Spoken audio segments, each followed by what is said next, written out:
Filipe, boa tarde. Olá, Hoje boa tarde. o Papa disse, para além destas ideias deixadas pela Belén Rodrigo, também disse: ninguém pode ajoelhar-se perante o Senhor e desvalorizar, ao mesmo tempo, o ser humano. Isto é uma crítica implícita ou já quase explícita, por exemplo, a extremismos? Que extremismos? Políticos. Extremismos políticos, mas de que lado? Porque a Igreja tem de lidar com os extremismos políticos, tem que enfrentar e confrontar os extremismos políticos, que neste momento manifestam-se de várias formas, mas aí talvez seja uma referência àquelas correntes mais contra os imigrantes, por exemplo, o discurso de demonização dos imigrantes. Portanto, pode ser lido dessa maneira. Os imigrantes são pessoas, têm de plena dignidade, têm de ser acolhidas, haja políticas para controlar a imigração, mas não demonizar os imigrantes. Pode ser lido assim. Mas acho que é mais profundo do que isso. O Papa estava a falar no contexto de uma procissão eucarística. Portanto, só aí é uma raridade. Um Papa conduzir pessoalmente uma procissão fora de Roma, uma coisa, julgo que a última vez que aconteceu foi em 1997 com João Paulo II na sua Polónia nativa, portanto aí tinha outro simbolismo, e fê-lo no dia em que a Igreja celebra, em Espanha, cá não, mas em Espanha se celebra o Corpo de Deus, e portanto tendo como centro a ideia de que Deus fez-se homem, e se Deus se fez homem, imbuiu de todos os homens de uma dignidade absoluta, ontológica, que nada pode abalar. E por isso nós temos a obrigação, enquanto cristãos, enquanto sociedade, de precisamente sermos próximos do nosso próximo, sermos próximos daqueles que precisam de ajuda, e não faz sentido uma fé puramente exterior. E aí é um recado para a sociedade espanhola. Espanha está a passar uma fase, uma crise de fé, uma profunda secularização.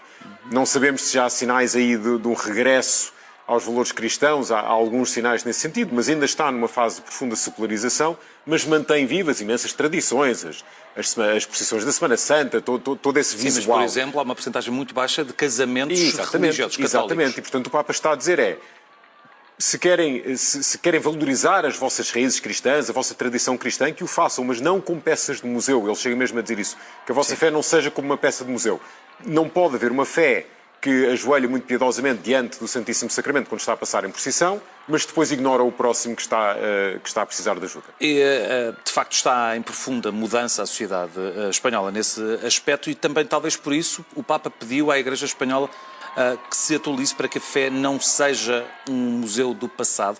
E essa imagem também se pode aplicar à Igreja Portuguesa?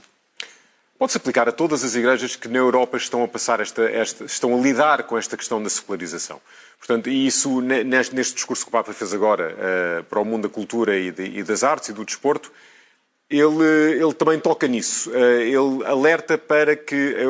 Ele diz a Europa, o que é que seria da Europa se não fossem as suas raízes cristãs? E, no fundo, ele está a falar para uma sociedade que está desenraizada. Por causa do processo de secularismo, perdeu o contacto com as suas raízes. E está a alertar para o perigo que isso é. Porque as pessoas precisam dessas raízes e, se perderam as suas originais, vão procurar outras.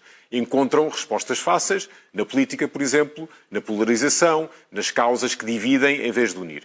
E, portanto, ele está a alertar, ele está a dizer, atenção, a Europa é o que é, atualmente tem os valores que tem por causa da sua tradição cristã. E, ao dizê-lo, está também a dizer, se estão à procura de raízes, estão à procura dessa busca pela verdade, a Igreja tem as respostas, Cristo tem essas respostas. Portanto, procurem na vossa própria tradição. Portanto, sim, é um recado neste momento para a Espanha, é lá que ele está. Num grau diferente, seria também uma mensagem que caberia perfeitamente a Portugal também, porque passamos por uma situação muito semelhante, sem talvez a agressividade e o extremismo que Espanha tem, mas com o perigo de ser uma transformação um bocadinho mais sonolenta, não damos tanto por isso. Agressividade e extremismo? Porque a Espanha tem, não sei se é pela natureza dos espanhóis, mas pelo menos pela história mais recente de Espanha, por causa da Guerra Civil, etc., todas estas questões tocam em feridas que ainda estão muito à flor da pele. A questão da secularização, do lugar da Igreja na sociedade, não é uma questão de que se fala em Espanha sem recordar os milhares que morreram, quer de um lado, quer do outro, em Espanha durante a Guerra Civil e todas as contendas que houve desde aí. E uma das grandes críticas que se faz, e por isso vai ser muito interessante vermos amanhã, o discurso vai ser no Congresso. um dia mais político, o encontro com o Primeiro-Ministro, discurso no Congresso, ver que recados é que o Papa dá também a um governo que tem, se calhar por estar fragilizado nos últimos anos, procurado buscar apoio precisamente trazendo para o presente fantasmas do passado que queríamos que já estivessem enterrados. Pegando, por exemplo, na questão do Vale dos Caídos, querendo fazer ali uma mudança radical que choca a muita gente e que reabre feridas que estavam fechadas e reabre conflitos com a Igreja, porque aquilo é um espaço religioso também. Criado no tempo do ditador Franco. Criado no tempo do ditador Franco, supostamente para ser um lugar de respeito para os mortos de ambas as partes. Mas que acabou por ser. Porque se cometeu um erro gravíssimo contra a vontade de Franco de sepultá-lo no Vale dos Caídos. E isso depois deu aso também a uma transladação, não sei quando, 70 anos mais tarde, que foi também uma coisa dura para os espanhóis. E, portanto, amanhã vai ser interessante pormos os olhos nesse discurso. Mas sobre esse discurso, é a primeira vez que um Papa discursa perante o Parlamento Espanhol, o Congresso dos Deputados. E, portanto, e foi, aparentemente, a pedido do Vaticano que isso acabou por ser organizado. É assim? Não sei ao certo se foi assim. Sei Seja que é relativamente normal hoje em dia os Papas, quando visitam os países, discursarem perante os parlamentos, perante os congressos. Aconteceu nos Estados Unidos, já aconteceu no Reino Unido pela primeira vez, quando Bento XVI foi ao Reino Unido também, falar para a Câmara dos Comuns. A questão é, porquê que um Papa deve estar a falar perante representantes políticos, representantes de um povo? Porque a política é a arte de administrar o bem público, o bem comum, e a Igreja tem uma palavra a dizer sobre o bem comum. E, portanto, a Igreja está envolvida, está profundamente envolvida no bem comum. Até que ponto? Em todos os pontos. É isso que a Igreja quer, é estar em todos os pontos. Daí fazer sentido o encontro com o mundo da cultura, da arte e do desporto. O que é que a Igreja tem a ver com o desporto? Tem a ver porque o desporto é uma preocupação, hoje em dia, cada vez mais, das sociedades, e por isso a Igreja quer estar lá, quer estar próxima e quer que os valores do cristianismo, os valores do respeito pelo outro, da preservação da dignidade, estejam presentes também ali. E quer puxar o melhor que o desporto tem, como disse o Papa também hoje, para dar lições à sociedade. O Papa ir falar aos políticos é uma forma de dizer que a Igreja está cá para ajudar também a classe política a confrontar os medos, a confrontar os desafios e a tentar construir uma sociedade mais justa. A minha pergunta era até que ponto é que deve haver uma intervenção da Igreja Católica nas sociedades, nomeadamente em matérias que são de decisão política unicamente. Se faz a defesa, como faz, e eu volto ao início da nossa conversa, sobre extremismos e sobre o risco que existe da capturação dos princípios da Igreja por políticos para servirem interesses meramente político-partidários e que não são coincidentes com aquilo que o Papa prega. Talvez precisamente por isso. Talvez porque ali seja o sítio ideal para o Papa poder dizer também perante aqueles que levantam a bandeira do cristianismo, mas depois estão em crescentes conflitos com a Igreja porque só guardam do cristianismo aquilo que lhes convém, a questão identitária do cristianismo e não aquela questão, lá está, de estar ajoelhado diante do nosso vizinho que precisa, é ali que o Papa os pode olhar nos olhos e falar com eles, quer para um lado, quer para o outro. Eu falei no caso do Primeiro-Ministro de Espanha, do governo PSOE, que tem levantado estes fantasmas do passado, mas a Igreja também tem um problema em Espanha, como tem noutros países, com uma direita populista que está a fazer precisamente isso, a reivindicar a defesa do cristianismo, deixando a essência do cristianismo de parte e usando o cristianismo como bandeira e como fortaleza, e não é isso que ela deve ser. E perante isso, o chefe da Igreja Católica e também príncipe do Vaticano têm ou não a obrigação de ser mais claro nas críticas e não deixar mensagens tanto nas entrelinhas?